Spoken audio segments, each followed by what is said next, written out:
ਸ਼ਹਿਰ ਮੈਂ ਕਹਿਵਾਂ ਉਹਦੇ ਕੋਲ ਸੀ ਮੈਂ ਉਹਨੇ ਉਹਦਾ ਕਮਰਾ ਦਿਖਾ ਲਿਆ ਹੈ ਨੀ ਇਹ ਅੱਛੀ ਨੋਰਵੀਜਨ ਲੱਕੜੀ ਉਹਨੇ ਕਿਆ ਰਹਿਣਾ ਤਾਂ ਮੈਂ ਜਾ ਜਿੱਥੇ ਵੀ ਤੇਰੀ ਮਰਜੀ ਮੈਂ ਆਲੇ ਦੁਆਲੇ ਦੇਖਿਆ ਕੋਈ ਉੱਥੇ ਕੋਸੀ ਨਹੀਂ ਸੀ ਮੈਂ ਦੂਈ ਤੇ ਬਹਿ ਗਿਆ ਸਮਾਂ ਸੋਚ ਕੇ ਉਹਦੀ ਸ਼ਰਾਬ ਪੀ ਕੇ ਅਸੀਂ 2 ਵਜੇ ਤੱਕ ਗੱਲਾਂ ਕੀਤੀਆਂ ਫੇ ਉਹਨੇ ਕਿਹਾ ਸੌਣ ਦਾ ਸਮਾਂ ਹੋ ਗਿਆ Ramón Lobo, muy buenos días. Muy buenos días, ¿qué tal? Mira, déjame que te cuente una cosa para empezar. El otro día estaba comiendo en el bar de la SER y Mario, que es el encargado desde hace mucho tiempo, es un tipo fantástico al que todos aquí queremos mucho, se me acercó y me dijo, este domingo sácale a Lobo el tema del Ajax. Yo pensaba que se refería a algo de los detergentes. Y no sé muy bien por qué me pide esto, pero yo te traslado esa petición, te saco el tema, no sé si tienes algo que decir. Es que hay una conspiración... Y no sé por qué a ti, particularmente, no lo entiendo. Quizás porque él es del Barça, yo soy del Madrid, o él es del Atlético de Madrid, yo soy del Real Madrid. Hay una conspiración... Yo creo que él es del Rayo Vallecano. O del Rayo Vallecano, el Rayo Vallecano nos tratan mejor. Hay una conspiración entre el Fairy, que tiene mucho que ver con el juicio del Procés, el Ajax, que tiene que ver con lo que le pasó al Real Madrid, el 1-4, y el resultado de la suma de los dos es finish. Ese es uno de los memes que ha estado corriendo por las redes. ¿Estás aguantando mucho? Sí, pero bueno, esto es así. A veces ganas, a veces pierdes. Igual que... ¿Te ha salido el comentarista deportivo que llevas? No. Todos los partidos duran 90 minutos. No, y hay que saber perder. Hay que saber perder y cuando el contrario es el mejor, pues nada, felicitarle y ya está. Oye, sacas libro la semana que viene. El libro se llama... Sí, a partir de este miércoles ya está en los kioscos, en las librerías, por lo menos en Madrid y Barcelona, se llama El día que murió Kapuscinski. Kapuscinski, hemos de decir que lo vas a presentar en la radio, pero no en este programa, por una cuestión ética más que otra cosa, sí. Pero en algún momento habrá alguna entrevista contigo. Yo no lo he leído todavía. ¿Algún amigo lo ha leído? Sí, lo está leyendo Nieves con Costrina también, y me dijo ayer, porque una de mis preocupaciones es si es una novela o no novela, porque al principio, en versiones anteriores, había gente que me decía, es que no sé si es una novela. Yo creo que es una novela, por lo menos me lo he inventado. Y a Nieves me dijo, huele como una novela, palpita como una novela, es una novela. Y después Altares también me dijo el libro, mira, lo importante es que funcione. Muchas veces las editoriales o los agentes literarios lo que quieren es tener claro qué es esto, A, B, C, porque si no, no sabes dónde colocarlo. Y yo me lo he inventado. Bueno, es una novela sobre periodismo, por lo que sé y por lo que me has contado a medida que le ibas escribiendo, en la que cualquier parecido de cualquier personaje con cualquier personaje real es pura coincidencia, ¿no? Exactamente. Hombre, es un grupo de periodistas de conflictos, fotógrafos y periodistas que viven en Londres y en París y que van a guerras. Y entonces, bueno, es un homenaje a Juan Carlos Gumucio, entre ellos le tomo como ejemplo de una generación que es casi la mía, pero es un poquito de 5 años mayores. Empieza en Beirut y recorre todas las guerras hasta Siria al 2012. Y es como el hundimiento del periodismo, del periodismo que hemos conocido, del dinero para todo, el viajar aquí, viajar allá, estar un mes fuera, todo eso cómo va desapareciendo y cómo les afecta a cada uno de ellos. Después hay historias de amor y demás. ¿Hay alguna demanda ya o todavía no ha llegado ninguna? No, ninguna, ¿no? Además lo publica Círculo de Tiza, que ha hecho una edición preciosa. La portada la dibujó el hijo de Elvira Lindo. Mira. Sí, es una portada muy bonita. A mí al principio me chocó un poco porque es una portada como muy militar y a mí esos colores no me gustan mucho. Camuflajes, sí. Sí, pero el camuflaje más Kapuscinski sitúa muy bien a la gente de qué va la novela. Pues empezamos con lo nuestro. Vamos. Venga.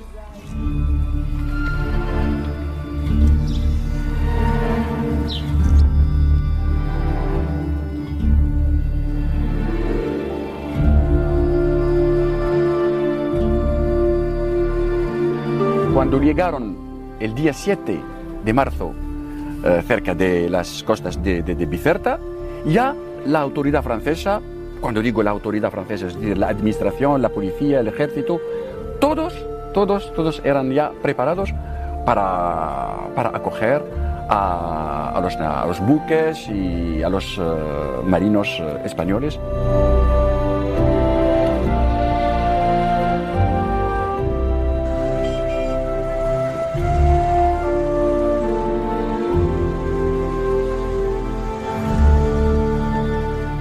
Estamos en marzo de 1939, más de 4.000 soldados y marineros republicanos abandonaron el puerto de Cartagena a bordo de 12 embarcaciones rumbo a Bizerta, en Túnez. Una vez allí construyeron una vida nueva, integrándose en la sociedad tunecina y contribuyendo al desarrollo de la región. Dejaron un legado del cual hoy dejan testimonio 20 lápidas, solo 20 lápidas abandonadas en un cementerio en el patio trasero de una casa. Es un homenaje un poco triste a su memoria y resulta difícil encontrar explicación a un olvido de este tipo. Este es uno de los últimos episodios de nuestra guerra civil, Ramón, envuelto como muchos otros en la penumbra, en el no recuerdo. Sí, son historias que están ahí enterradas porque estos republicanos llegaron en el 39 y en el 43 en Caserines se produjo una de las grandes batallas de carros de combate entre los alemanes y los americanos. Tenemos un problema de memoria con Mauthausen, que se ha ido recuperando mucho a través de libros de Carlos Hernández, de la película, con la 9, y hay otros muchísimos republicanos españoles, y quizás españoles que no eran republicanos, igual gente de División Azul, que tienen historias por ahí perdidas que no hemos recuperado. Había una historia interesantísima en un campo de concentración no me acuerdo qué república soviética, que coincidieron comunistas españoles represaliados por Stalin y prisioneros de la División Azul, y se llevaban muy bien porque hablaban español. El exilio republicano del 39, hay que recordar esto siempre, lo sufrieron casi 500.000 de personas que se vieron forzadas a huir de España. Muchas de ellas, lógicamente, no volvieron, muchas luego tuvieron descendencia en esos países y se consideran esos descendientes remotamente españoles. Es lo que dices tú. Cada una de esas personas es una historia que no hemos contado. No. Tenemos que recordar que las imágenes de los españoles es muy parecida a las imágenes de los refugiados sirios que ya han estado llegando estos años a Europa. En México fueron 25.000 los españoles, porque el presidente Cárdenas los acogió. De esos españoles, pues Buñuel quizás no es nada inocente de todo el éxito del cine mexicano. Falla, León Felipe, Alberti, es decir, que a veces la migración te trae muchos regalos, o te vas a gente que abre restaurantes como los vietnamitas y camboyanos que se fueron de Vietnam, en París, en otros sitios. Son gente que viene a trabajar, que viene a integrarse. Los republicanos olvidados de Caserine, escuchábamos un fragmento ahora mismo, es también un fragmento extraviado, como tantos otros de la Guerra Civil Española, y lo ha recuperado el periodista Javier Martín, que es el delegado de la agencia EFE en el norte de África, creo que está ahora mismo en Argelia. ¿Cómo estás, Javier? Buenos días. Hola, buenos días. ¿En Argelia estás? Llegué ayer a Túnez, pero llevo todos estos días de protestas en Argelia. Ah, pues mira, luego hablamos también de ello. Marcelino Llano, Ambrosio Martínez, Antonio Sánchez, son solamente 3 de los nombres que yacen en ese cementerio olvidado. Cuéntanos un poco cómo lo encontraste, cómo es, cuántas tumbas hay, en qué condiciones se encuentran. Bueno, la verdad es que ha sido uno de los trabajos más bonitos que he hecho. Me ha llevado varios meses de investigación, no tanto el cementerio, porque del cementerio me dio la pista el filósofo Santiago Albarrico, que vive aquí, es verdad, y que ya había oído hablar de ello, y había escrito un artículo hace unos meses. Yo me fui para allá para intentar darle a eso imagen dentro de una nueva forma que tenemos de entender ahora en la Agencia EFE del trabajo. Estamos intentando poner nuevos formatos, intentar contar las historias de otra manera.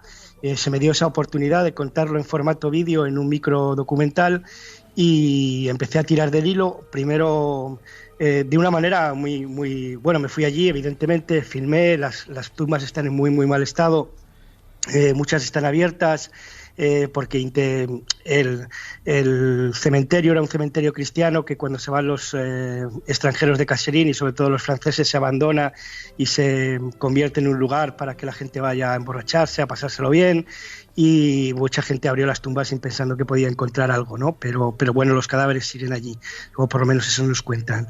Y ese terreno pasó a propiedad de la persona a la que entrevistamos, que lo tiene cerrado y guardado en muy malas condiciones. Sería fácil de recuperar, estamos hablando de una inversión de 2.000 o 2.500 euros para dejarlo con una puerta, con unas flores y con un césped, como casi todos los cementerios que hay en Túnez, que hay muchos de la Primera y de la Segunda Guerra Mundial. Y la investigación de Marcelino fue pues a mitad de millennial. Simplemente empecé por Marcelino porque su apellido era el más raro de todos los que había, ¿no? Y yo metí en internet Llano Cotrofe, y me llevé la sorpresa de que había alguien llamado Celestino Llano Cotrofe, que había sido represaliado en la Guerra Civil, que después había sido alcalde socialista en Ferrol, en la primera corporación después del franquismo, y que todo apuntaba a que era su hermano. Seguí intentando buscar por internet, llegué a un punto negro y dejé la investigación millennial, como digo yo, a través de las redes sociales para irme a la investigación de toda la vida. Y me fui a las páginas amarillas. Esa es la investigación siglo XX. Sí, fui a las páginas amarillas y encontré a Celestino Llano Cotrofe, que está muerto, y su mujer también, pero encontré su número de teléfono, su dirección de Ferrol, y se me ocurrió llamar al número de teléfono a ver qué pasaba. Y afortunadamente, pues allí sigue viviendo la hija de Celestino, que es sobrina de Marcelino, y a través de ella pude reconstruir la historia de su familia. Hablé con su hermana Teresa, que todavía sigue viva, que sabían que estaba en Túnez, pero no sabía que estaban en una tumba, pensaban que estaba en una fosa común. No sabemos todavía cómo murió Marcelino ni cómo murieron los otros, pero por ejemplo, pues Teresa, la hermana, se ha quedado muy aliviada sabiendo que su claro, hermano está allí, ¿no? También hemos encontrado a otro que sus nietas lo llevaban buscando por las Puig Suárez, que en realidad no se llama Puig Suárez, se llama Puig Ginares. Bueno, pues su familia estuvo buscándolo durante años por las cunetas y los cementerios de España, y de repente han descubierto que está en Túnez. Claro, y si es difícil conseguir financiación para llevar a cabo episodios de recuperación de memoria histórica en España, conseguir dinero para, no sé, levantar ese pequeño cementerio, intentar saber lo que dices tú, cómo murieron, cuándo, si los restos nos pueden dar alguna información, es casi imposible, ¿no? Sí, es muy complicado. Es verdad que nos hemos puesto en contacto con diferentes organizaciones, Memoria Histórica, también una organización de memoria histórica que hay en Ferrol que está muy interesada. La embajada también está viendo a ver cómo se puede ayudar en esta historia, pero la historia es muy larga porque estos son 20 que están en Caserín, pero la historia de los españoles en Túnez nos lleva a 2.000 españoles. Sabemos que hay, o nos dicen que hay muertos en otras zonas de Túnez, pero no lo sabemos. Ahora estamos investigando una fosa común que hay en Bizerta, y en la que aparecen 2 nombres que parecen españoles. Luego muchos que marcharon. Hay una historia que además está en cómic, en novela gráfica, que explica cómo los españoles que llegaron a Túnez terminan, una parte de ellos, sumándose a las tropas francesas, y a través de Argelia terminan siendo una de las primeras unidades que libera París, con la 9, con unidades que se llaman Cartagena, se llaman no, es decir, que es un exilio muy olvidado y muy amplio, porque fueron 4.000.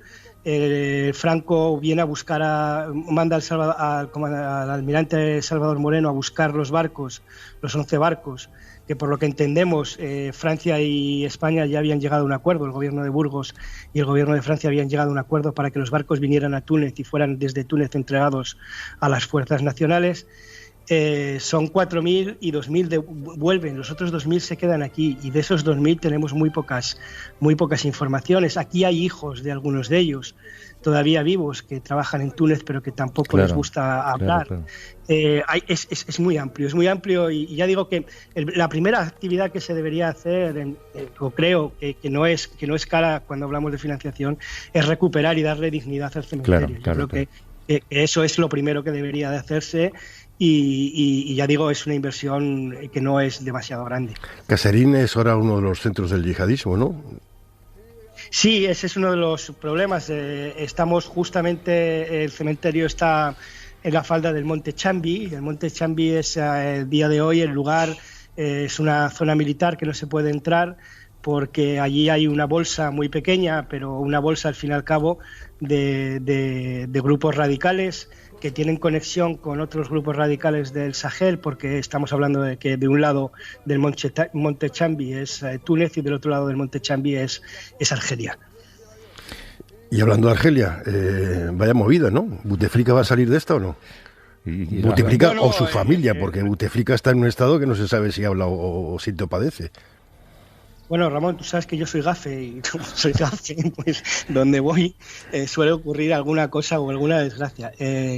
Bueno, estamos en el final del régimen argelino, eso está claro. La situación se parece mucho al final, volviendo a unir temas del franquismo, ¿no? Es decir, prácticamente todo el mundo sabe que Bouteflika ni gobierna ni está vivo, pero no hay una confirmación. Y lo que parece claro es que hay una fisura en el régimen, que no se ponen de acuerdo en una figura porque no existe tampoco del calado suficiente como para ser presidente, y la calle ha empezado a moverse. Quizás se ha empezado a mover inducida por alguna parte del régimen que quiere presionar a la otra parte del régimen, pero lo que estamos viendo son manifestaciones muy festivas, muy reivindicativas, sin violencia, con una policía o con un dispositivo policial poco agresivo. No hemos visto todavía las fuerzas especiales, con lo cual el régimen por una parte está tranquilo porque está dando una visión de que hay libertad y que la gente se puede expresar en el país. Por otra parte empieza a cundir un poco de pánico porque al contrario que las semanas anteriores, esta del 8 de marzo, que hubo muchas mujeres, también empezaron a haber otras reivindicaciones que tienen mucho que ver con la guerra civil de los 90, con familias de desaparecidos, con movimientos islamistas, y se les podría ir de las manos en algún momento. Pero estamos en un momento en el que tenemos que estar preparados para saber que ese régimen va a cambiar. Claro. Se ha empezado a hablar mucho la gente ha perdido el miedo a decir que el problema no es Bouteflika, sino la corrupción del régimen, porque hay una corrupción muy importante dentro de lo que es la cúpula de poder, una distancia muy grande entre la gente en la calle que tiene problemas para llegar a fin de mes y la gente que domina, que tiene coches de alta gama y vive muy bien. Y no podemos compararlo con la primavera árabe porque no hay una continuidad en las protestas, pero sí que estamos a fin de ciclo. Es muy interesante lo que dices, las concomitancias con el final del franquismo, el final de Bouteflika también. Hay que estar muy pendientes de eso que comentas, el papel de la mujer en todo lo que está pasando. El reportaje del que hablábamos para la agencia EFE es fantástico, se llama Los republicanos olvidados de Kasserine, firmado por el periodista Javier Martín, delegado de la agencia EFE en el norte de África, que siempre tiene la amabilidad de hablar con nosotros desde allí. Un abrazo fuerte, Javier. Un abrazo a vosotros. Hasta luego.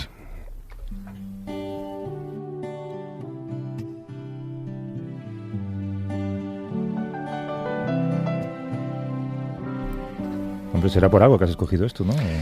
Sí, estamos hablando de la República, me he acordado de Miguel Hernández. ¿Y tú te acuerdas de Serrat? Claro. Esposa, yo soy el mediodía, eres la noche, esposa, yo soy el mediodía.